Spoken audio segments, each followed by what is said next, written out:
하나님 말씀 보겠습니다. 고린도전서 6장입니다. 고린도전서 6장 12절로 20절까지 말씀.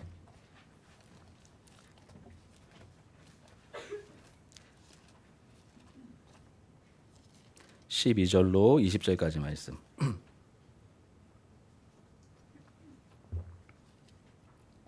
한 절씩 교독하시고 마지막 절은 우리 함께 읽도록 하겠습니다. 269페이지입니다. 모든 것이 내게 가하나 다 유익한 것이 아니요 모든 것이 내게 가하나 내가 무엇에든지 얽매이지 아니하리라.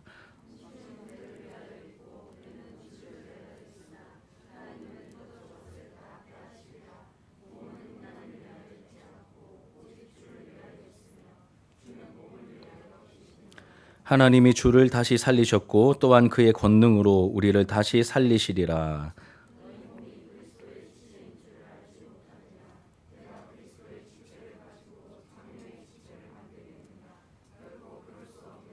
창녀와 합하는 자는 그와 한 몸인 줄을 알지 못하느냐. 일러스되 둘이 한 육체가 된다 하셨나니. 음행을 피하라. 사람이 범하는 죄마다 몸 밖에 있거니와 음행하는 자는 자기 몸의 죄를 범하느니라.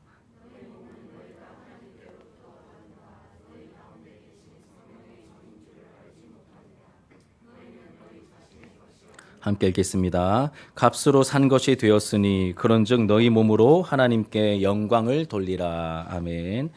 예, 오늘 본문의 말씀으로 거룩해지길 원하십니다. 우리 지난주에 이어서 오늘 이 음행의 문제를 다루는 이 주제를 가지고 두 번째 설교 시간을 가지도록 하겠습니다. 여러분, 이해 안 되는 행동, 말도 안 되는 행동을 하게 되는 사람을 보게 될 때 나름 그 안에 그 사람에게 이유가 있다는 것을 우리가 발견하게 됩니다. 너무 얼토당토 않는 그런 행동을 할 때는 이유가 있겠죠, 그렇죠? 이유가 분명히 있을 것입니다. 이 고린도 교회에 너무 이해할 수 없는 음행의 문제가 발생했습니다. 우리 지난주에 5장을 통해 살펴보았듯이 한 사람이 자기 계모와 잠자리를 가지는 이 심각한 음행의 문제가 이 교회 안에 들어와 있었습니다. 당연히 조치를 취하고 권징을 하고 뭔가 조치를 취해야 되는데 그냥 그대로 이런저런 핑계를 대며 방치하고 있었죠. 그 이유가 두 가지로 정리가 되었습니다. 첫 번째는 교만해졌기 때문이었습니다. 교만해졌기 때문이죠. 2절에 보시면 5장 2절에 보면 그리하고도 너희가 오히려 교만하여져서 어찌하여 통한이 여기지 아니하고. 교만하여져서 어찌하여 통한이 여기지 아니하고. 교만해졌기 때문에 지금 사리분별을 못하고 있죠. 여러분, 교만해지면 영적 감각을 잃어버립니다. 그래서 하나님을 놓치게 되죠. 마땅히 해야 할 일도 하지 못하게 만듭니다. 이것이 영혼의 독소인 교만의 위험성이죠. 무감각하게 만듭니다. 너무 말도 안 되는 행동을 하게 만들죠. 두 번째는 그 범죄한 사람을 이렇게 자랑스러워했기 때문입니다. 자랑했기 때문입니다. 5장 6절 보시면 너희가 자랑하는 것이 옳지 아니하도다. 아마도 범죄한 사람은 인간적으로 이렇게 우러러 볼 만한 위치에 있는 그런 셀럽, 유명한 사람, 아니면 돈이 많은 사람, 힘이 있는 사람이었던 것 같습니다. 그래서 고린도 교회 성도들이 그를 이제 그 사람이 있는 것만으로도 이렇게 자랑거리로, 야, 우리 교회 그 유명한 사람 다녀 있어, 이렇게 자랑 삼았던 것으로 보입니다. 그 사람을 잘 활용하면 이렇게 교회 성장에 도움도 되고 헌금도 많이 하니까 이렇게 함부로 할 수 없었던 것으로 보입니다. 하지만 바울은 예수 그리스도 이름으로 공개적으로 모여서 이렇게 공회로, 공동의회로 모여서 권징을 행하라고 말하죠. 왜냐하면 교회의 가장 중요한 속성 중에 하나가 뭐라고 했습니까? 거룩성이기 때문입니다. 공동체 안에 죄를 방치하면 거룩이 훼손되죠. 훼손이 됩니다. 또 죄는 세상의 달콤함과 전염성을 상징하는 누룩과 비슷합니다. 누룩과 비슷해서 이 죄의 영향력이 공동체 구석구석까지 순식간에 퍼지기 때문에 죄를 방치하지 말고 바르게 해결하라고 강력하게 권면하고 있었죠. 깨끗하고 순전한 그릇, 거룩한 그릇을 원하십니다. 그러한 거룩한 그릇 같은 교회가 되기를 원하시죠. 그리고 이 거룩의 수단인 말씀과 기도를 통해 우리는 거룩해질 수 있습니다. 여러분, 세상의 누룩이 아니라 거룩을 추구하며 거룩에서 살아가는 우리 진주 하나로 교회 모든 성도님들과 또 우리 공동체의 모습이 되기를 주님의 이름으로 축복합니다. 여러분, 교만해지면 끝입니다. 교만해지면 끝입니다. 사람보다 하나님을 더 의식해야 합니다. 말씀과 기도를 통해 정말로 하나님 앞에 서는 훈련이 이루어져야 합니다. 내가 정말로 하나님 앞에 서기 위한 몸부림들. 그럼 한 주간 치셨습니까? 하나님 앞에 내가 더 거룩해지길 원합니다. 몸부림치셨습니까? 지난주보다 오늘 더 거룩해지셨습니까? 이런 민감함들이 하나님 앞에 살아 있어야 한다는 것이죠. 바라기는 참으로 우리가 거룩해지기를 소망합니다. 신자 되길 원하고 예수 닮기를 원하고 찬양 불렀던 것처럼 거룩해지길 원합니다. 우리 교회 공동체의 공통된 가장 중요한 소원이기를 주님의 이름으로 축복합니다. 그럼 이어지는 6장을 보시면 앞부분은 교회 안에서 문제가 발생했을 때 교회 안에서 해결하지 못하고 세상 법정에서 해결하려는 그러한 너무나 어리석고 부끄러운 문제, 이 세상에 송사하는 문제를 다룹니다. 그리고 이 6장 후반부에는 다시 음행의 문제를 다룹니다. 그래서 6장 전반부에 있는 송사하는 문제는 다음번에 다루기로 하고 우리가 지난주에 이 심각한 음행의 문제를 다루었기 때문에 이 6장 후반부에 나오는 내용은 음행의 문제인데 이제 좀 일반적인 그 당시에서 좀 일반적인 성격을 가지고 있는 음행의 문제를 다루고 있기 때문에 오늘 좀 시리즈로 이 음란과 음행에 대해서 하나님의 말씀을 함께 좀 살펴보도록 하겠습니다. 여기서 우리가 크게 이제 세 부분으로 나누어서 살펴볼 텐데 바라기는 여러분 오늘 설교 말씀을 여러분 듣는 가운데 성령님께서 우리 진주 하나로 교회 우리 모든 성도님들에게 주시는 저를 포함해서 우리 교회 모두에게 주시는 하나님의 말씀으로 듣고 죄를 깨닫고 회개하며 구원의 기쁨이 회복되는 은혜가 임하기를 축복합니다. 죄를 깨닫고 회개하게 되고 우리 안에 죽어 있는 그 하나님과의 관계 다시 생생해지는 그 구원의 감격과 기쁨이 새로워지기를 축복합니다. 첫 번째는 여러분 이 사회에서 허용된다고 해서 교회에서도 허용되는 것은 아니다라고 말합니다. 사회에서도 허용되니 법적으로 문제가 안 되니 교회 안에서도 문제 없어. 이건 잘못된 거라고 말씀하시죠. 우리 12절과 13절 상반절 같이 한번 말씀을 읽도록 하겠습니다. 시작. 모든 것이 내게 가하나 다 유익한 것이 아니요 모든 것이 내게 가하나 내가 무엇에든지 얽매이지 아니하리라. 음식은 배를 위하여 있고 배는 음식을 위하여 있으나 하나님은 이것저것을 다 패하시리라. 아멘. 무슨 말이냐면 좀 이렇게 이 배경을 살피면서 좀 설명이 필요한데 당시에 사회 문화적 배경을 고려해서 해석하면 이런 뜻입니다. 이 당시 고린도에는 큰 신전이 있다고 했죠. 기억나십니까? 아프로디테라고 하는 여신을 섬기는 큰 이제 신전이 있었습니다. 고린도는 무역의 중심지였고 많은 사람들과 많은 돈이 모이는 도시답게 이 신전도 굉장히 어마어마하게 큰 규모의 신전이었습니다. 무려 1000명이나 되는 여사제들이 거기서 일하고 있었는데 실제 이들이 하는 역할은 뭐라고 했습니까? 몸을 파는 창기들이었습니다. 그래서 그곳에 가서 이 성적인 욕구를 푸는 것은 법적으로 사회적으로 허용된 고린도의 문화였죠. 그 문화였습니다. 막 나쁜 행동, 막 음란, 음행이 아니라 그냥 자연스럽게 하는 그러한 이제 고린도 안에 허용된 문화였습니다. 게다가 여러분 바울은 복음을 전할 때 복음이 주는 자유를 굉장히 많이 강조했거든요. 복음이 주는 막 율법에 매여 있는 그래서 막 또 할례를 받아야 된다. 막 이 나를 또 지켜야 된다. 막 이런 식으로 막 얽어매는 것 이것이 특히 이 갈라디아 교회 갈라디아서를 보면 이제 그런 부분들이 많이 강조되어 있는데 복음이 주는 자유를 강조하며 율법의 의식법 뭐 할례, 절기, 뭐 정결법 등 거기서 우리가 이제 자유한 존재가 되었다라는 것을 복음의 자유를 가르쳤죠. 왜냐하면 예수님께서 십자가로 다 이루셨기 때문입니다. 그래서 바울은 눈치 보지 않고 이방인들과 자유롭게 교제할 수 있었습니다. 이 복음이 주는 자유를 확실히 알았기 때문에 당시 유대인들은 막 쉬쉬하면서 여전히 이방인들 상대하는 것을 불편했지만 바울은 그렇게 하지 않고 그들과 함께 먹고 그리고 함께 마시고 함께 교제했습니다. 그래서 고린도 교회 성도들도 음식을 먹는 데 있어서 이건 먹으면 돼, 이건 안 돼, 이런 꺼리낌이 전혀 없었습니다.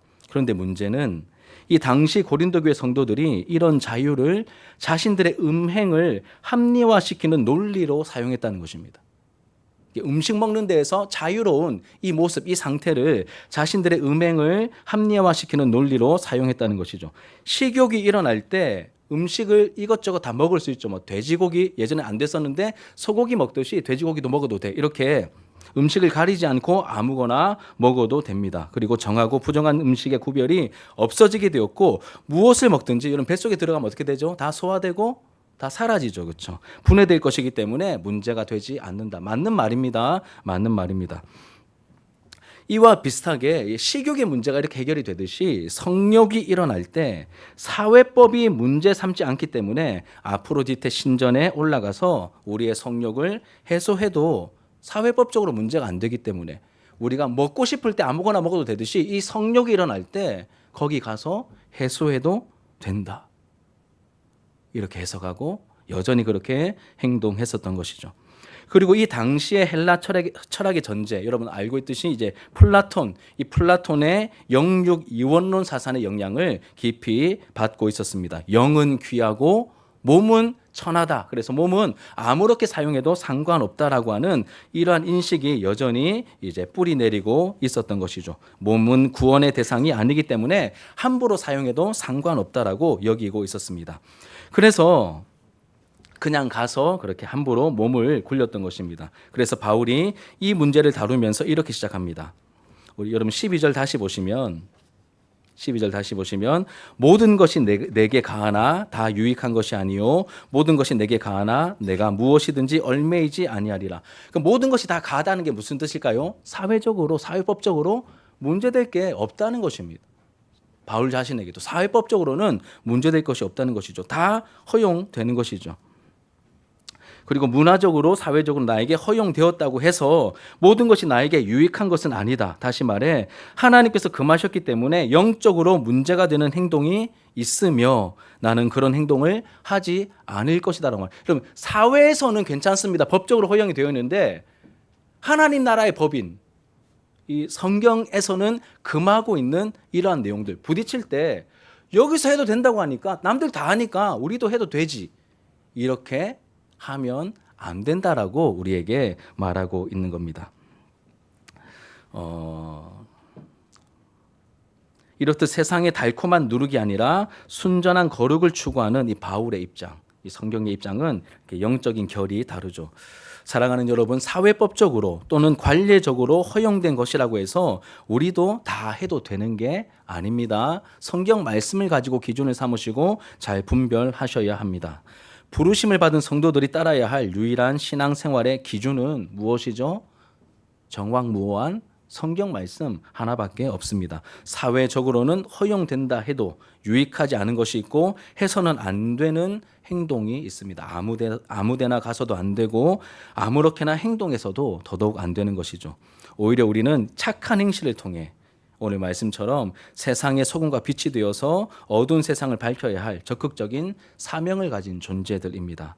착한 행실을 통해 하나님께 우리의 몸을 통하여 아무렇게나 해도 되겠네가 아니라 우리가 하나님께 영광을 돌리기 위해서 우리에게 몸을 주셨다라는 사실을 잘 기억하셔야 합니다. 이 첫 번째, 사회에서 허용된다고 해서 교회에서도 허용되는 것은 아니다라고 하는 이 첫 번째를 잘 기억하시고, 두 번째로 바울이 말하는 것은 계속 이어서 말합니다. 사회에서 허용된 것, 그러니까 음행을 말하는 것이죠. 이 음란한 행동, 음행을 교회에서 금하는 이유에 대해서 깊이 있게 설명합니다. 그냥 너희들 하지 마 이게 아니라 왜 하면 안 되는지 영적인 이유를 깊이 있게 이 말씀을 근거로 해서 이제 깊이 있게 설명을 합니다. 세상은 몸을 천하게 여기기 때문에 함부로 던지거나 굴리거나 마음대로 사용해도 된다라고 말합니다. 문화가 그렇고 사람들이 다 그렇게 여깁니다. 그러니 뭐 세컨드 있는 건 당연한 것이고 혼전 순결 이건 옛날 구닥다리 같은 어떤 주장이고 아기를 임신해 있으면 가장 큰 혼수라 그러고 모텔이 가장 많은 곳은 대학가 앞이고 이런 문화들 이제 하나도 안 어색한 거예요. 세상이 다 그러니까.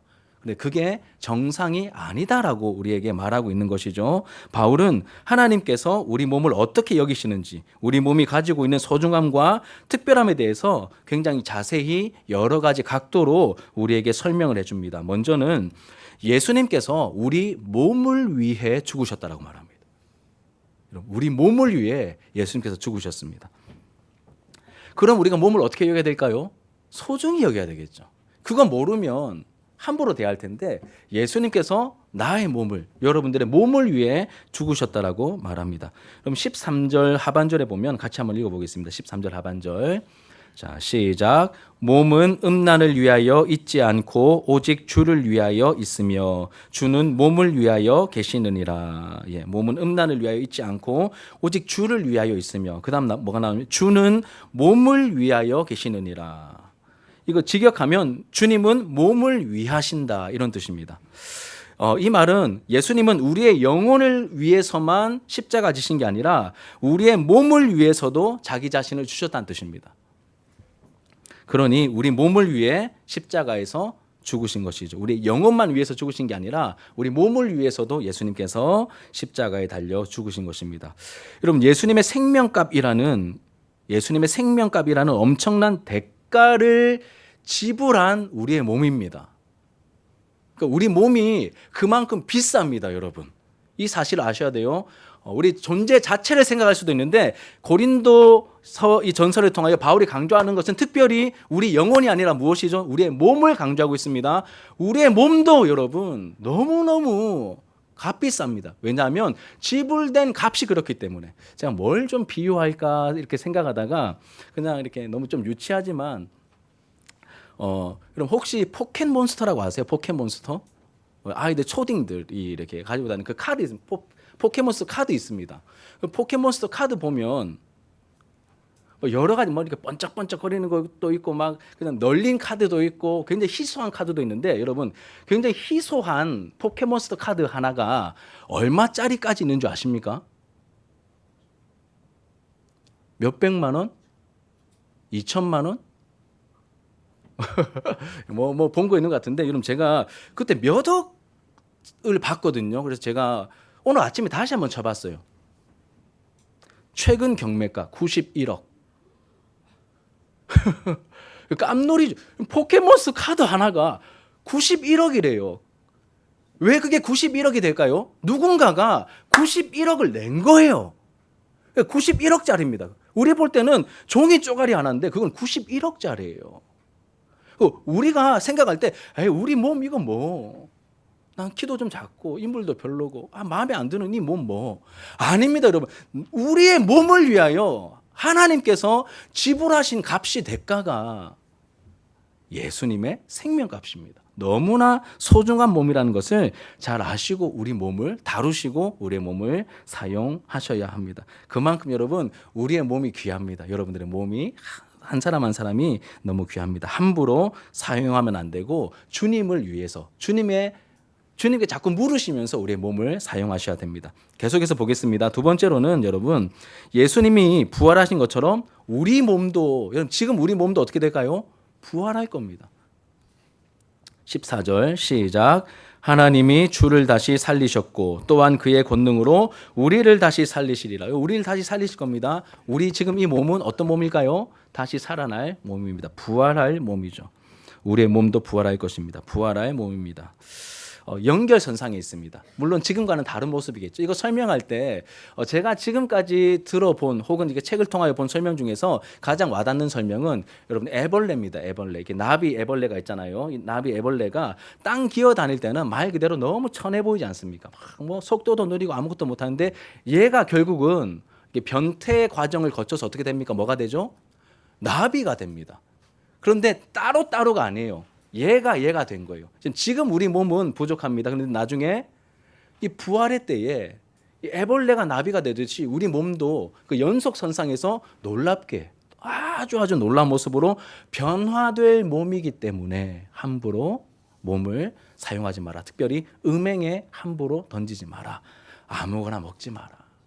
이렇게 말하고 있는 것이죠. 세 번째로 여러분 우리 몸은 머리 되신 예수님의 지체다라고 말합니다. 몸의 일부다. 우리 몸은 머리 되신 예수님의 그 지체, 몸의 일부다라고 말합니다. 다시 말하면 예수님과 연합되어 있습니다.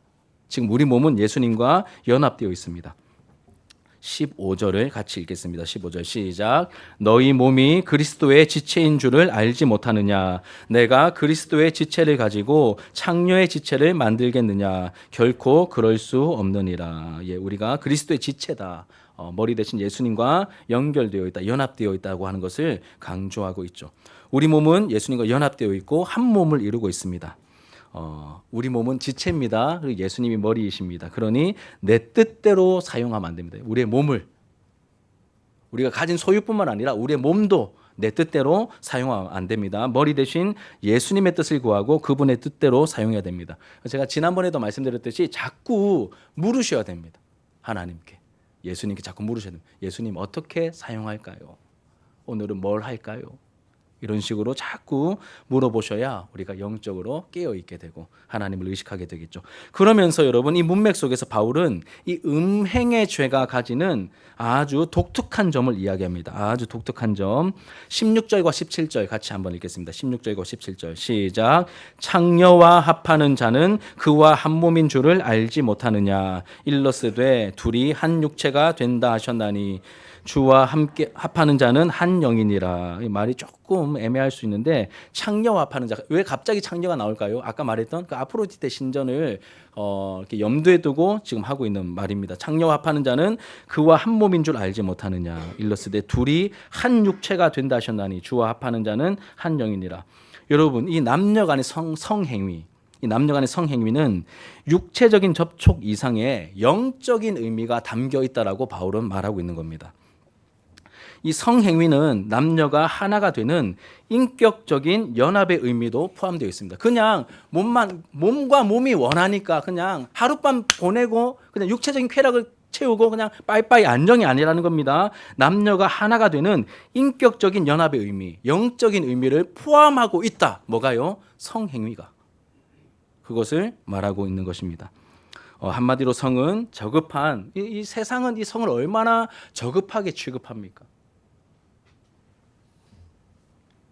저급한 쾌락의 도구가 아니라 하나님께서 사람에게 주신 큰 기쁨이고 선물 중에 하나가 바로 이 성입니다. 신성한 행동이죠, 원래는. 그래서 하나님과 우리 사이의 관계를 설명할 때 부부 관계의 친밀한 어떤 성 관계를 하나님과 우리 사이의 관계, 하나님과 우리 사이에 누릴 수 있는 어떤 친밀함을 표현할 때 가장 그 친밀함의 극도에 있는, 극에 달해 있는 그 남녀 부부 간의 그 어떤 이게 성 행위를 이제 비유해서 설명한 곳이 많죠. 가장 대표적인 성경이 바로 아가서입니다. 아가서.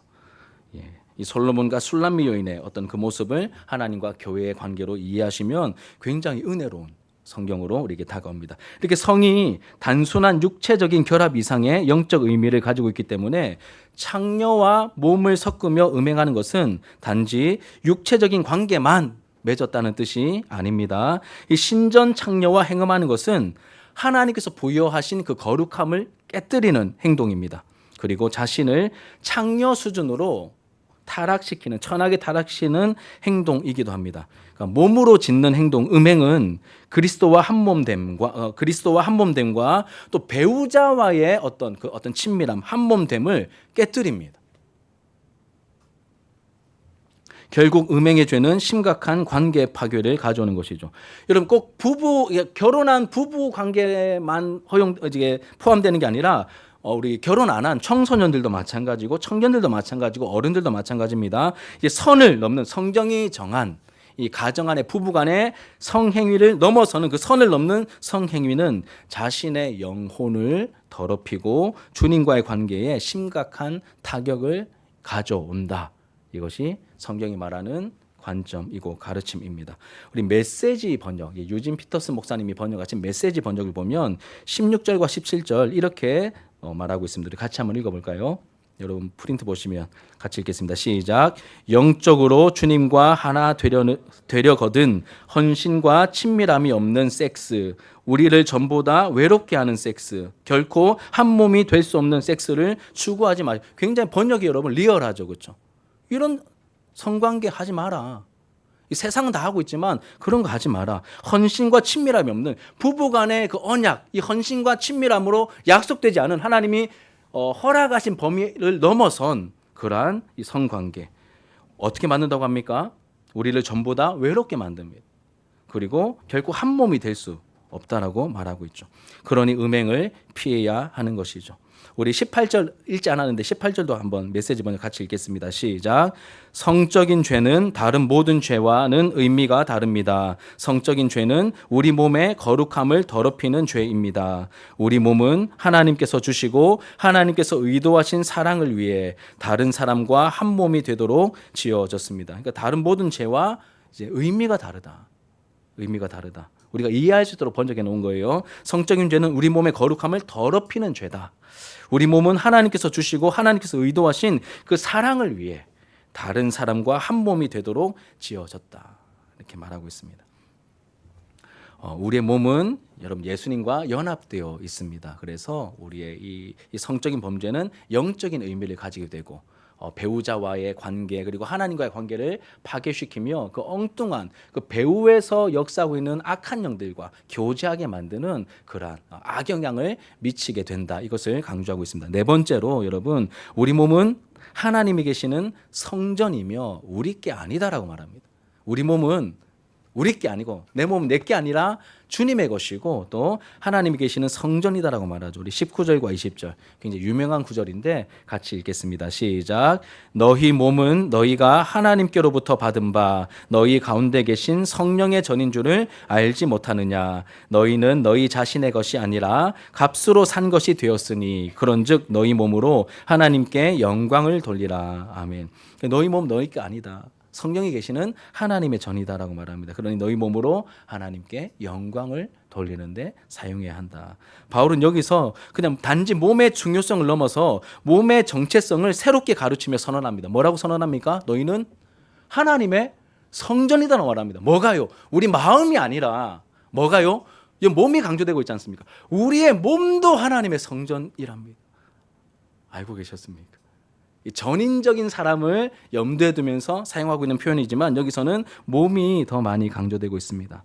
우리의 영혼과 육체가 결합되어 있기 때문에 우리 몸에도 성령께서 거하고 계시는 성령의 전이죠. 그렇기 때문에 우리가 성령님이 거하시는 성전입니다. 교회가 하나님의 성전일 뿐만 아니라 동시에 내 몸이 하나님의 성령이 거하시는 하나님의 성전입니다. 여러분 우리 몸은 예수님께서 십자가로 값주고 사신 것이며 성령님이 계시는 하나님의 집, 하나님의 성전이죠. 그러니 여러분 우리의 몸을 어떻게 사용해야 되겠습니까? 성령님이 계신 성전을 함부로 더럽히면 큰일 나죠. 구약을 아는 사람들은 잘 압니다. 이 아론의 두 아들이었던 나답과 아비후 다른 불을 가지고 하나님 앞에 분향하려다가 하나님께로부터 나온 불로 말미암아 불태운 바 되어 죽임 당하고 말았습니다. 경고죠. 시범 케이스입니다. 경고입니다.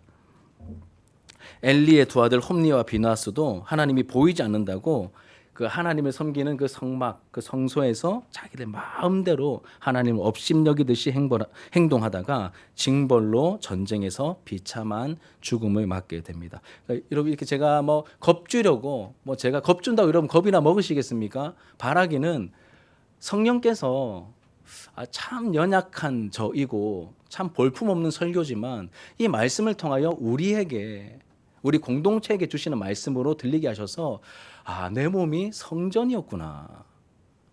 함부로 사용하면 안 되는 거구나. 이런 경각심들이 우리 안에 거룩한 두려움들이 일어나게 되기를 소망합니다. 이런 마지막 세 번째로 이제 적용 부분입니다. 적용 부분. 음란한 시대에 이 음행의 유혹을 이기기 위해서 우리가 어떻게 해야 할까? 이 적용과 관련된 내용입니다. 여러분 제가 이게 성탄 시즌에 이 설교를 내가 해야 되나 굉장히 많이 고민을 했는데 적용 부분에서 하나님의 뜻이라는 것을 확신하게 되었습니다. 이 성탄 시즌에 어울리는 이제 어울린다는 표현보다 참 안타까운 적용할 수밖에 없는 그러한 이 세태이죠. 지금 우리는 이 성탄 시즌을 보내고 있습니다. 연말 연시를 보내고 있죠. 이 성탄 시즌과 연말 연시의 분위기 예전에 비해서는 많이 약해졌지만 그래도 기본적인 분위기는 여전히 이어지고 있습니다. 크리스마스 트리, 크리스마스 캐롤이 곳곳에서 이제 들려오죠. 또 연인들이 사랑을 해야 하는 시즌으로 인식되어 누가 가르쳐 준 것도 아닌데 드라마를 보고 배웠는지 영화를 보고 배웠는지 잘 모르겠지만 이 연말이 되면 성탄 시즌 되면 짝이 없으면 어떻게 누구 만나야 되는데 막 안 하던 기도도 하고 막 이렇게 애를 쓰게 되죠. 또 송년회 망년에 약속이 줄지어 있으며 사람들이 술을 마시고 흥청망청거리는 시기이기도 합니다. 또 돈을 벌려는 사람들은 교묘한 상수를 사용해서 많은 소비를 하도록 유혹하죠. 아이들 막 이렇게 쇼핑몰이나 이런 데 가면 큰일 납니다. 막 번쩍번쩍 거리는 거 막 사달라고 막 많은 소비를 하도록 사람들을 부추깁니다. 그래서 백화점과 쇼핑몰마다 판매 매출이 큰 폭으로 상승이 되는 시즌이고 식당과 술집이 이제 불야성을 이루는 시즌입니다. 또 모텔과 호텔은 이 숙박업소들은 예약할 수 없습니다. 여러분 초성수기입니다. 이 크리스마스 전후로 해서 이 연말 연시 시즌에 완전 이제 초성수기를 이루는 시즌입니다. 방을 예약할 수 없습니다. 그러면 여러분 가정을 해보시죠. 남녀가 만나서 흥청망청 쇼핑하고 유흥에 취하고 방을 잡고 호텔방에 들어가서 뭐 할까요? 그래서 여러분 이 시즌이 지난 한 두세 달 다음에 산부인과들이 박이 터진답니다. 낙태 수술하려고.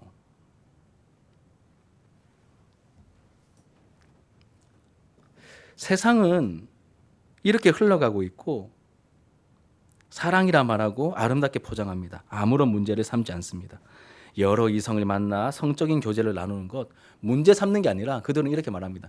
능력이야. 네가 능력 없으니까 못하는 거지. 너 네가 못하니까 막 성경의 기준을 들이대는 거 아니야? 이렇게 그들은 이야기를 합니다. 하지만 여러분 성경은 하나님의 말씀인 성경은 하나님이 보실 때 음행이라고 분명히 말씀하십니다. 그리고 그 배후에 악한 자 마귀가 역사하고 있으며 음행은 당사자의 몸과 영혼뿐 아니라 상대방도 망치고요. 그리고 하나님과의 관계를 파괴시킨다라고 성경은 분명히 가르치고 있습니다. 오늘 말씀이 여러분 성탄절과 전혀 상관없는 본문처럼 보이지만 타락한 이 시기에는 가장 시적절한 적용점을 시사하는 오늘 본문의 말씀으로 우리에게 다가오게 되는 것이죠.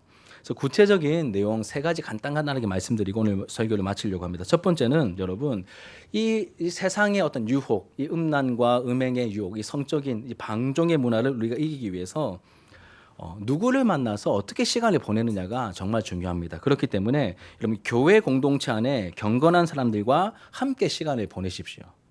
특히 연말 연시에 다른 데 가서 기웃거리지 마시고 어쩔 수 없이 참여되는 어떤 모임들 어쩔 수 없습니다. 제가 이해합니다. 그런데 자꾸 내 마음이 기울어져서 거기에 기웃거리지 마시고 교회 공동체 안에서 경건한 사람들과 함께 시간을 보내는 그 자리 모이기에 힘쓰시고 그 자리에서 교제하시면 안전합니다, 여러분. 세상보다 조금 재미는 없을 수 있습니다, 솔직히. 그래도 우리가 마음을 기울여 가며 하나님 안에서 우리에게 주신 그 은사들을 함께 사용해 나아갈 때 충분히 기쁘고 즐거운 시간들 우리가 만들어 갈 수 있을 것 같습니다. 특히 오늘 오후 예배 시간에 성탄 축하 파티를 합니다. 여러분 기대하는 마음으로 참여하셔서 나 빨리 약속 있는데 언제 마치는 이게 아니라 여기에 더 우선순위를 두시고 공동체 안에서 함께 즐기고 함께하는 이런 기쁨을 우리가 맛보아야 합니다. 그러해야 됩니다. 나를 위해 이 땅에 오신 그 예수님의 사건을 이 성육신의 사건을 축하하며 함께 우리가 보내야 합니다. 두 번째는 여러분 하나님께서 기뻐하실 만한 일을 찾아서 행하는 것입니다. 하나님께서 기뻐하실 만한 일을 찾아서 우리가 행해야 합니다. 아까 오늘 본문 마지막 부분에 보시면 그런즉 너희 몸으로 하나님께 영광을 돌리라. 하나님께서 영광 받으시는 일에 우리가 우리의 몸을 사용해야 되는데 이렇게 다르게 표현하면 하나님께서 기뻐하실 만한 일을 찾아서 행하는 것이죠. 그러면 하나님께서 기뻐하실 만한 일, 하나님께서 영광 받으실 만한 일 뭘까요? 예수님께서 가르쳐 주셨습니다. 마태복음 5장 16절에 보면 우리 같이 한번 읽겠습니다. 5장 16절. 안 나와 혹시 안 적혀 있습니까? 제가 읽어드릴게요. 이같이 너희 빛이 사람 앞에 비치게 하여 그들로 너희 착한 행실을 보고 하늘에 계신 너희 아버지께 영광을 돌리게 하라. 우리의 이제 착한 행실을 통하여 빛이 비치게 하여서 그 빛을 보고 다른 사람들이 하나님께 영광을 돌리게 만드는 그러한 삶을 살아가야 된다. 우리의 몸을 그렇게 의의 도구로 선한 일을 행하는데 적극적으로 사용해야 한다라고 말씀하고 있습니다. 여러분 이게 선한 일 어떻게 하지? 좀 감이 안 잡힐 수 있는데 그냥 멍하니 그냥 계속 계시는 분들이 계신다면 여러분 설거지라도 하시면 됩니다. 자기 방이라도 좀 치우시고 작은 것부터 움직여서 행하려고 하시면 내 생각이 맑아집니다. 내 주변의 공기가 달라져요. 작은 것부터 정말 작은 것부터 한번 해보시길 바랍니다. 그리고 좀 더 의미 있고 적극적인 선행은 우리 영혼에 힘을 줍니다. 어떤 힘을 줄까요? 하나님을 기뻐할 수 있는 힘을 주고요. 죄를 이길 수 있는 힘을 줍니다. 그러니 이 착한 행실, 하나님 기뻐하실 만한 이 선행들을 찾아서 행해야 할 것입니다. 이 성탄을 앞둔 이 연말 연시에 연약한 불우이웃을 어떻게 도울 수 있을지 우리가 고민하고 실천해야 할 것입니다. 개인적으로 기관별로, 목장별로 실천하면 좋을 것 같습니다. 특별히 우리 성탄절 헌금 오늘도 하시고 또 성탄절에도 하실 텐데 그 헌금의 이제 일부를 정해서 우리 교회 외부로 어려운 이웃들을 돕는 일에 우리가 또 흘려 보내는 것도 굉장히 교회 공동체적으로 좋은 어떤 실천이 될 것 같습니다. 또 개인적으로는 여러분 저도 계속 이렇게 헌혈하라고 뭐 자꾸 날라오던데 헌혈 한번 해야 되겠다. 요즘 너무 바빠서 갈 시간이 없어가지고 이게 시간 만들어서 헌혈도 한번 해야 되겠다 싶고 또 어려운 이웃을 찾아가 직접 봉사하는 것도 굉장히 좋은 하나님께서 기뻐하시는 행동이 될 것 같습니다. 음행의 유혹을 이기게 만드는 우리 영혼을 단련시키는 그러한 실천이 분명히 될 것입니다. 그럼 마지막으로 이제 세 번째는 구원의 기쁨이 회복되어야 됩니다. 음란한 시대에 음행의 유혹을 이기기 위해서 우리 안에 이 구원의 기쁨, 구원의 감격이 회복되고 이미 회복되신 분들은 가득해야 됩니다. 그래야 우리가 이 세상의 유혹을, 이 세상의 음란을 이길 수 있습니다. 사실 이 부분은 제가 묵상해서 이렇게 얻어낸 적용은 아니고 유명한 미국의 설교자 중에 존 파이퍼라고 하는 목사님이 계십니다. 굉장히 설교를 너무 잘한다는 표현보다 너무 설교를 들으면 정말 하나님의 말씀 같다라고 늘 느끼게 되는 유명한 목사님 계신데 그분이 이 음행의 문제를 다루시는데 그럼 음행의 문제를 생각할 때 생각나는 인물이 아이러니하게도 다윗입니다. 너무 유명한 하나님의 사람인데 음행의 문제를 생각할 때 떠오르는 인물이 아이러니하게도 다윗이에요. 왜냐하면 다윗이 너무 심각한 범죄를 너무 택도 아닌 범죄를 저질렀거든요. 이 밧세바를 이렇게 취하는 이란 범죄를 하고 말았습니다. 하나님께서 나단 선지자를 보내셔서 엄하게 책망하셨고 다윗은 자신의 죄를 깊이 깨닫고 하나님 앞에서 회개하였습니다. 이때 회개하면서 지은 시가 시편 51편입니다. 그 부제 보시면 이제 우리가 이게 그때 지은 시구나라고 하는 것을 알게 되는데 다윗은 밧세바를 범한 것뿐만 아니라 그 죄를 감추기 위해서 또 다른 심각한 죄를 짓죠. 이제 거짓을 말하고 부하들에게 불의한 명령을 시킵니다. 그리고 밧세바의 남편 우리아를 사지로 몰아넣어서 간접 살인을 저지르죠. 그런데 시편 51편을 보면 다윗이 범한 그 죄에 대한 언급이 하나도 없습니다. 회개하는 시인데 하나님 제가 살인죄를 지었습니다. 내가 밧세바를 범했습니다. 이렇게 죄에 대한 언급이 없어요. 죄 내용에 대한 언급이 없습니다. 대신 여러분 뒷부분에 보시면 잃어버린 구원의 기쁨을 회복시켜 달라고 간구합니다. 12절 같이 한번 읽어볼까요? 51편 12절 같이 읽겠습니다. 시작. 주의 구원의 즐거움을 내게 회복시켜 주시고 자원하는 심령을 주사 나를 붙드소서. 아멘. 여러분 구원의 기쁨과 감격이 사라지면 엉뚱한 곳에 한눈을 팔게 되어 있습니다. 그 존 파이퍼 목사님 설교 중에 이게 쇼트로 된 이렇게 내용이었는데 구원의 기쁨과 감격이 사라지면 엉뚱한 것에 우리가 한눈 팔게 되어 있습니다. 엉뚱한 것을 클릭하게 되고 유혹을 찾아 서성거리고 이성을 향한 음욕을 품게 된다. 뭐 할 때요? 뭐가 없을 때요? 구원의 기쁨이 사라져 있을 때 우리가 엉뚱한 것을 클릭하고 음욕을 품게 된다는 것이죠. 이런저런 죄를 짓게 됩니다. 그러니까 세상은 세상 철학 이렇게 심리학은 우리가 죄를 짓게 되는 이유가 어렸을 때 어떤 상처 혹은 잠재되어 있는 어떤 성욕 이런 것 때문에 죄를 짓게 된다고 말하는데 다윗을 통해서 하나님께서 알려주신 것은 다윗이 결정적인 때에 구원의 기쁨이 회복되기를 원합니다라고 간구한 걸 보니 구원의 기쁨의 부재가 다윗을 그 범죄 자리에 몰아갔구나라고 하는 것을 깨달으시고 이 목사님이 그렇게 적용하시는데 너무 이게 깊이 마음에 와닿습니다. 꼭 이 성적인 음행뿐만 아니라 우리가 하게 되는 어떤 거짓의 죄, 다른 사람을 향한 어떤 갑질 혹은 폭력 무슨 죄를 할지라도 거기에 근본은 가장 본질은 무엇이냐면 하나님과의 관계 속에서 우리가 어긋나 있을 때 이 구원의 기쁨과 감격이 부재되어 있을 때 이것이 상실되어 있을 때 우리가 엉뚱한 선택을 하게 되고 엉뚱한 것을 클릭하게 되고 엉뚱한 자리에 가게 된다는 것이죠. 여러분, 이 시의 전반부에는 자신의 죄를 용서해 주실 것을 간절히 구합니다. 다윗이 내 죄를 용서해 달라고 막 우슬초로 씻어 달라고 막 간구합니다. 후반부에는 이 죄를 이길 수 있는 하나님의 도우심과 은혜를 구하거든요. 거기에 결정적인 내용이 바로 구원의 기쁨을, 구원의 즐거움을, 구원의 감격을 회복시켜 주시기를 간구한다는 것이죠. 여러분, 하나님 한 분만으로 충분했던 그 순수했던 신앙을 회복시켜 달라고 우리도 기도해야 됩니다. 그래야 여러분, 이 음란의 유혹과 이 음란의 죄를 이겨낼 수 있습니다. 이 험한 세상에서 하나님과의 관계가 바르게 온전히 서 있어야 우리가 이 세상 유혹을 이겨낼 수 있다는 것이죠. 모든 죄를 용서받고 의롭다고 칭함받았을 때에 그 놀라운 환희가 여러분 마음에 살아계십니까? 여러분, 내 죄짐을 벗겨주셨을 때 내가 누렸던 그 놀라운 기쁨과 자유함이 우리 안에, 여러분 안에 살아있으십니까? 저는 갈 길을 밝히 보이시니 찬양 아시죠? 갈 길을 밝히 이제 후렴구 죄악 벗은 우리 영혼은 기뻐 뛰며 춤을 추겠네. 하늘에 계신 주 예수를 영원히.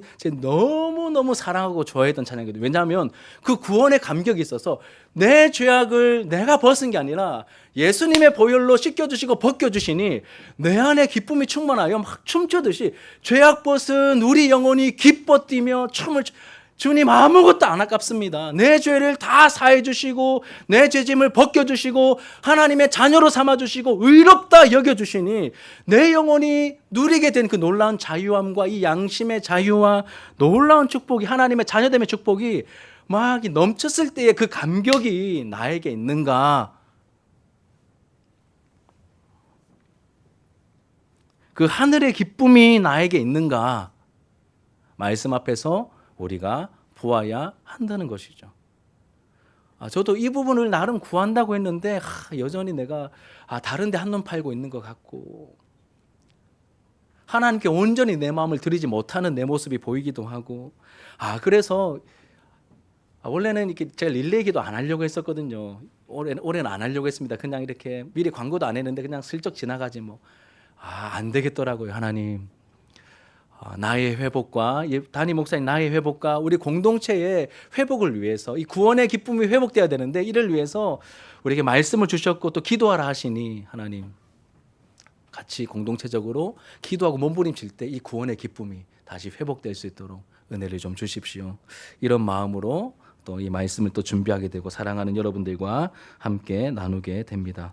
여러분, 과거 고린도만큼이나 유혹 많은 세상입니다. 사방에 그리고 가까이에 유혹이 가득하죠. 죄의식이 약해지고 있고 죄를 이길 힘도 별로 없어 보입니다. 여러분, 저도 그렇고 솔직히 여러분도 그렇고 죄를 이길 힘도 사실 우리가 별로 없어 보입니다. 유혹에 넘어간 자신을 타협하기에 급급해 보이는 만약 우리의 모습이라면 구원의 기쁨이 우리 안에 회복되게 해달라고 하나님 앞에 기도해야 합니다. 사랑하는 여러분, 하나님은 우리가 거룩해지기를 원하십니다. 성적으로 또 영적으로 거룩하길 원하십니다. 이를 위해 먼저 우리 몸의 특별함과 이 성적인 행위가 가지는 영적 의미를 우리가 잘 알아야 할 것입니다. 음행은 우리 몸에 죄를 쌓고 우리 영혼을 망치며 하나님과의 관계를 파괴시킵니다. 엉뚱하게도 세상 신과는 깊어지게 만드는 심각한 죄악이 바로 이 음행입니다. 그러니 모든 음행을 피하고 멀리해야 합니다. 적당하게 즐기고 있는 그 선들 다 무너지고 음행을 멀리하고 피해야 합니다. 동시에 구원의 기쁨과 감격이 이 성탄 시즌에 우리의 개인과 공동체에 넘치도록 부어지도록 우리가 구해야 할 것입니다. 여러분, 구하는 자들에게 그 은혜를 주실 것입니다. 시간이 지날수록 거룩해져가는 우리 사랑하는 진주 하나로 교회가 되기를 주님의 이름으로 축복합니다. 여러분, 제가 믿음으로 한번 외칠 테니까 여러분도 같이 좀 해주십시오. 진주 하나로 교회야, 건강하게 자라가고 거룩해질지어다. 한 번 더요. 진주 하나로 교회야, 건강하게 자라가고 거룩해질지어다. 아멘. 우리 함께 기도하는 마음으로 찬양하겠습니다. 정결한 마음 주시옵소서.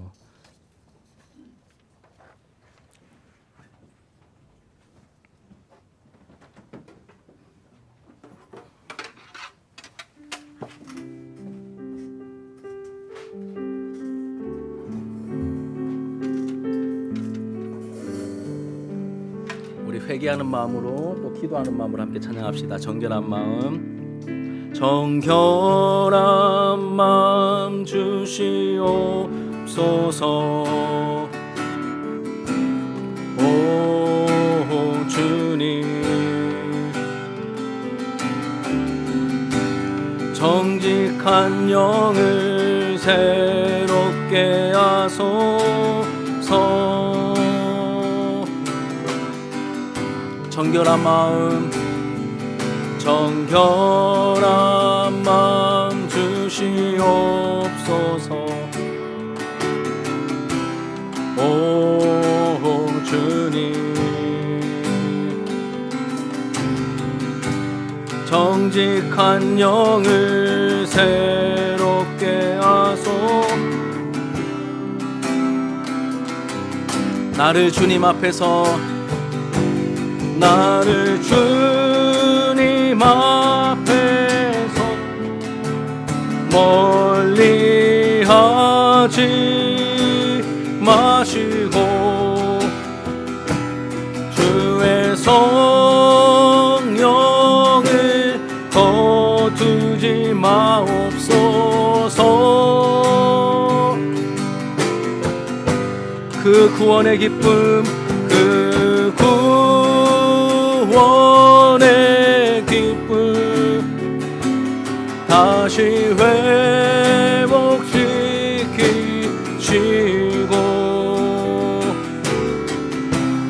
변치 않는 마음 내 안에 주소서.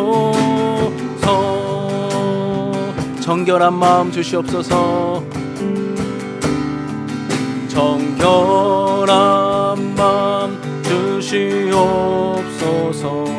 오 주님, 오 주님, 정직한 영을 새롭게 하소서. 정결한 마음 주시옵소서. 성령이여 우리를 정결케 하소서. 오 주님, 정직한 영을 새롭게 하소서. 나를 주님 앞에서, 나를 주님 앞에서 멀리 하지 마시고 주의 성령을 거두지 마옵소서. 주님 회복시키소서. 그 구원의 기쁨 다시 회복시키시고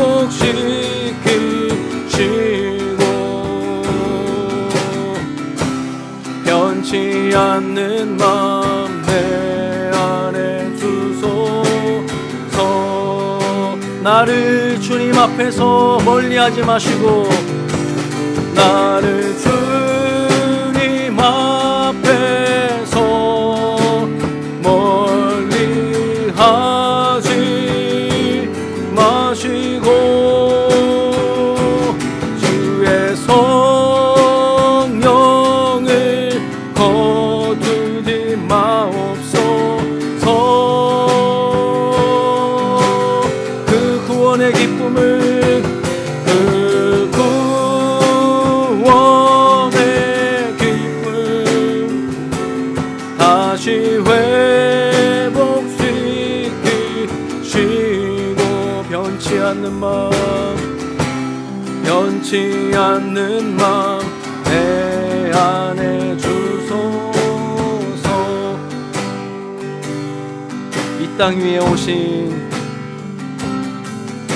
이 땅 위에 오신 하나님의 본체 십자가에 달리사 우리 죄 사함에 하나님이 그를 지극히 높여 모든 이름 위에 뛰어난 이름을 주사 우리 예수 이름 앞에 절하고 모든 입이